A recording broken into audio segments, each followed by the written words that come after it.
Hello, I'm David Jones. I thought I should do a video after having not done one for many months. And I thought it'd be a good time to do an update on US markets, see what's happening. We're seeing a lot of volatility today.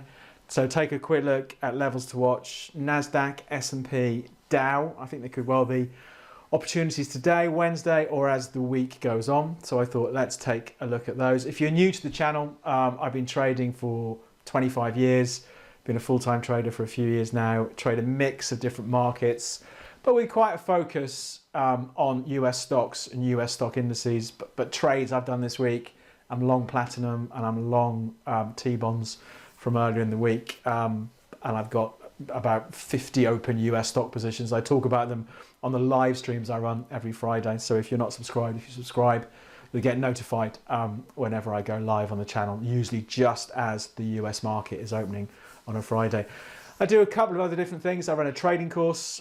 Details are in the description down below. I run a daily WhatsApp group that you can join using the code YouTube. And I send out a newsletter every Saturday, a recap of what's been going on in the week, what am I trading, and what am I looking out for in the week ahead. All the details for this are down below, and you can sign up to the newsletter free of charge. All right, that's it. Let's get into it. It's been a volatile day so far on Wednesday for US indices. I think there are opportunities. Is this the top? Are we expecting further sell-offs, or actually is this all going to be a buying opportunity? Let's jump in and take a look. So let's start off with my old favourite, the S&P 500. This is where we are for the S&P. It's been a good year. The S&P came into 2024 around 4,760 or thereabouts, and just yesterday set fresh all-time highs. So this market is still going up. If we look at something like the RSI, the overbought down here, overbought signal, you know, it went overbought in May. We had a bit of sideways going on there. Market moved higher, went overbought again, a bit more sideways, second half of June, and very overbought again more recently, but it was still going up until yesterday. You know, which does show you, I think, the drawback of some of these overbought, oversold indicators. But this is where we are. If I picked up on a trend from the lows, the late October lows to where we are now, you know, even if the market drops, what, about 5% from where we are, that trend is still up. So I am still very much buy the dips on the S&P. If you follow the live streams I do, you know, I've done a lot of trading of US stocks this year. I've done about 100 trades so far. At the moment, I've still got, looking over, about 50 open positions, a mix of long and short. So the S&P is a big focus for me. I think it's interesting the moves we're seeing. So for now, that uptrend is still intact. Looking at some shorter term levels, here we go. This is the S&P today. I did actually buy it today as a short term trade. But I think for the rest of the week, what's going to be interesting is perhaps the low from last Friday. We'll have a look at it in this week's live stream. But the out of hours low, around about 55.70. So for me, while we're above there, you know, we have seen pretty much for all of this week, steadily higher highs and higher lows, fairly low volatility days apart from today. So for me, let's say 55.60 to 55.70 is the short-term levels to watch today and over the next couple of days. Let's see how that works out. But, you know, big picture, we're seeing a big sell-off today, but it only made fresh all-time highs yesterday. So for me, the trend is still up. Let's see how that all works out. It definitely could bear a sell-off at this point. You know, pretty overbought, as we said on the RSI. Let's see how it all pans out. I'm still a buyer of the dip.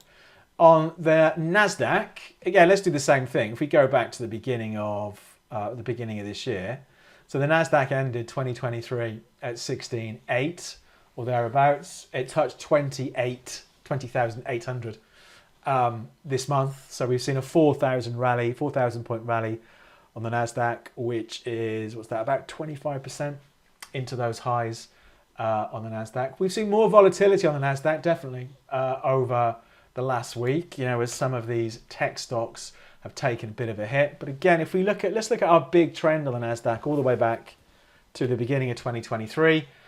It's coming in, let's call it 17,000 for sake of argument. 3,000 points below where we're trading now. So a 15% fall in the NASDAQ, but the market would still be in an uptrend. You know, that's a big fall to sit through. I think some of the US stock trades I've got on, the stops will have kicked in well before that. But perhaps it also demonstrates over the last few months how far away we've come from this longer term trend line. So I do think we're in for an interesting few months on the NASDAQ. Looking at the RSI, went overbought on the way up. The market didn't really care. Went overbought again into those highs last Thursday, the 11th of July. We do have what's known as bearish divergence going on, which can be a good sign, bearish divergence, a good reliable sign. I mean, it can suggest that perhaps the rally is running out of steam in the short term at least, and that has proved to be the case so far in the NASDAQ. Let's see what happens. Levels I'd be watching. Let's zoom in on the daily chart. The lows from the third week of June. So 19,475 or thereabouts, which is, what's that? A couple of hundred points below where we are now. So if the market continues to sell off, we could see that in the next day or so. Interesting to see what happens down there, but it is a market under pressure at the moment. There we go. There's the hourly chart. Pretty dramatic move today in the pre-market, and as trading got underway. If we take this out, there we go. There's that level. So we've got, you know, pockets of levels on the way down.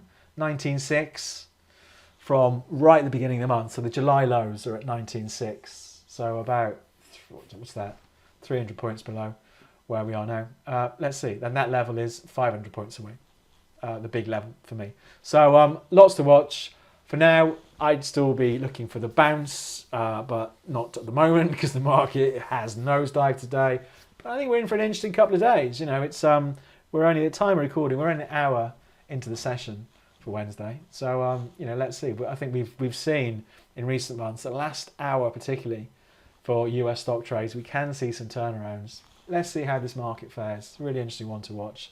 And what is completely doing its own thing, I think this is a great illustration of the way different sectors are performing in the US market at the moment. This is the Dow. So we have the S&P quite a bit weaker today.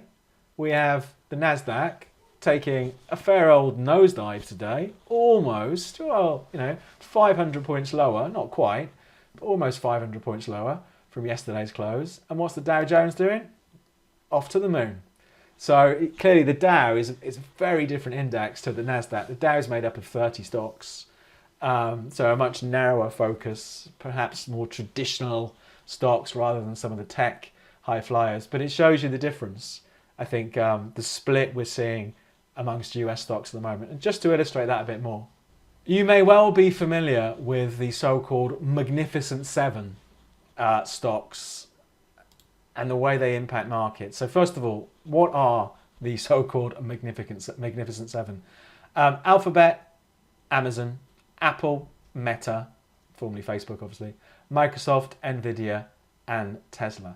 So these stocks, just 7 stocks, do exert on the likes of the NASDAQ and the S&P a more influence than you may think.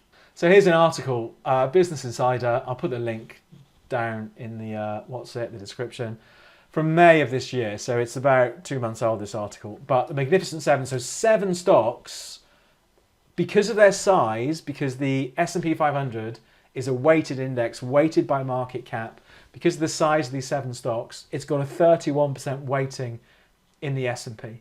So it has these 7 stocks, the movements of these stocks throughout the day has a much bigger impact on the S&P than you'd think in just one stock out of 500. You know, and plenty of people have said it is absolutely skewing the overall performance of the market, of the index, the S&P 500 so far this year. And it's why when we have a bad day for some of these tech giants that we see these indexes hit hard. Whereas if you're looking at the stock market as a whole, or the other stocks that make up the index, you may not be seeing as drastic moves, but those 7 stocks are having an impact overall. So it is really interesting, and it's a reason why the Dow over the last week or so has done better than what I would tend to think as more broader indices like the S&P and the NASDAQ. So really interesting. The Dow's at all-time highs. I would buy the dip on the Dow. The problem I got at the moment is where does my stop go? If I flip this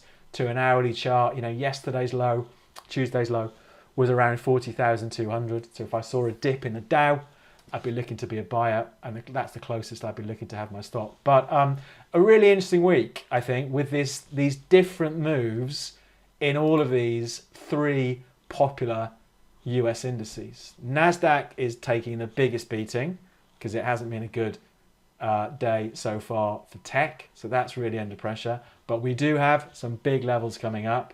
S&P taking a more moderate beating, but again, those magnificent 7 tech stocks, if they're having a bad day, the S&P will come under pressure. I am watching this 55, 70-ish area to see if we get strength ahead of there. So I'm still expecting the market to rally. I don't think we've seen the end of the bull market just yet.